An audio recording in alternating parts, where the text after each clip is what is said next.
So welcome back to part 2 of my Gigavise deck for September 2010. As you can see right here, one of the maps I'm using is from Magic the Gathering, the World Wake map that features the Jace on him. It's kind of my own joke that this is basically as close as I'll get to Jace because I don't have money. I also have 2 Yu-Gi-Oh maps underneath, which I'll just show you later when I get to my extra deck and whatnot. It's just that I think these cards appear a lot better on these maps than the other ones. So anyway, without further ado, here are my spell and trap cards for this deck.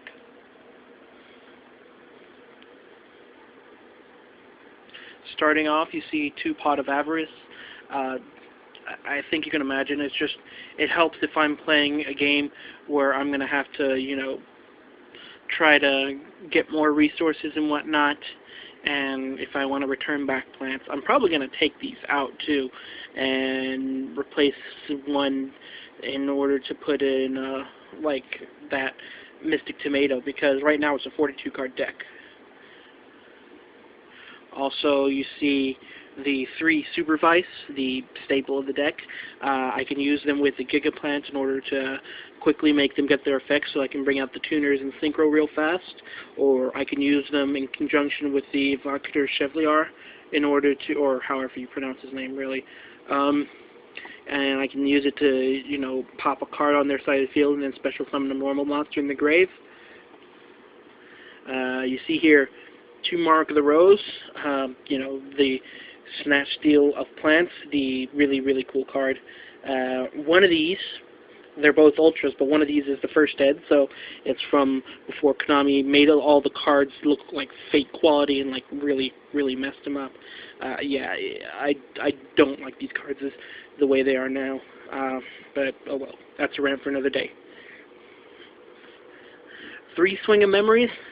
I know in a format that's dominated by royal oppression, this probably wouldn't be a great choice, but then again, the deck itself probably wouldn't be a great choice, and if it comes down to like a turn 1 or turn 2 where I get at least one of these in hand, and I want to make a real fast synchro, or I think I can swing for the OTK,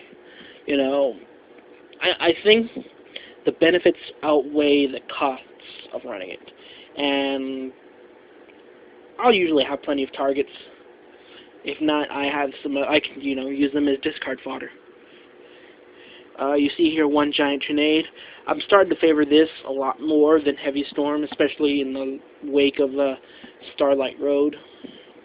And yeah, so quickly return all spell and trap cards, and clear the opponent from being able to do their stuff or stop your stuff.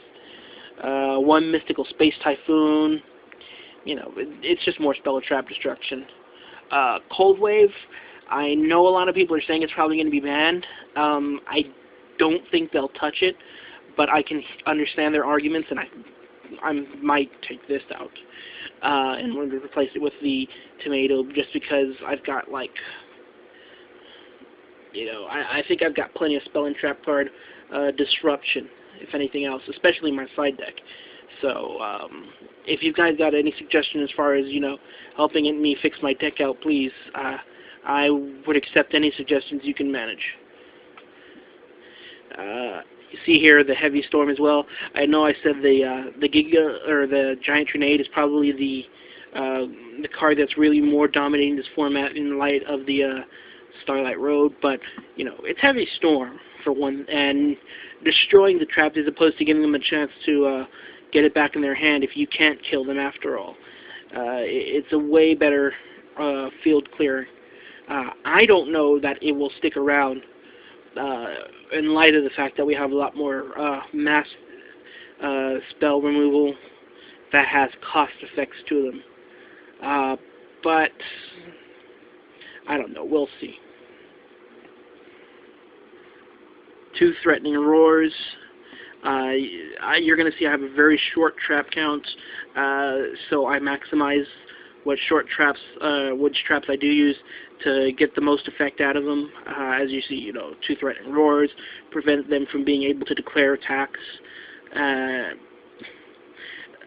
This is more of a personal choice. I know that Canisari had recommended using Wabaku, especially in her side deck, but in my locals there's a lot more people who run what are they, Glad Beasts, and those can get real annoying, even if, you know, I've never had a problem with them, but still, I'd rather not give them a chance. You see here, 1 Mirror Force. Yes, that is the super rare version. Well, I mean, what can you say? It's Mirror Force. Max Monster. It has a chance of either being, it's at least 1 for 1. It has a chance at least being like 2, if not 3 for 1, so long as they don't have Starlight Road or Stardust or whatever. Call of the Haunted. Again, you know, it's just more returning monsters from my graveyard, and it's also great as a chainable card in order to, you know, if they want to use D.D. Crow, or if they want to use the whatever it's called, that trap card that you remove the attribute monster you declare. It's a great little chainable card for it, and, you know, all around saving monsters from the graveyard. And the pièce de la résistance, return from the different dimension. So, you know, basically, I have 2 or 3 shots at swinging for game with, like, really big monsters. And this card actually comes as a big surprise to a lot of people, because I guess no one expects to see decks that run this anymore, and, you know, I don't blame them. So yeah, that was the Spell and Trap card version of my deck. If you have any suggestions as far as how to tweak the deck out for what I should be running, whether it be for the, if you think it would work better with certain things as a quote-unquote pro version, or if you have any suggestions as far as, you know, things you think I could put in or take out that would deal better with different matchups, for example, the X-Sabers or Glad Beasts or whatever, you can leave comments on the videos. And thanks very much. I will show you next my side deck with my extra deck, and I will show you the mats I have. So thanks very much.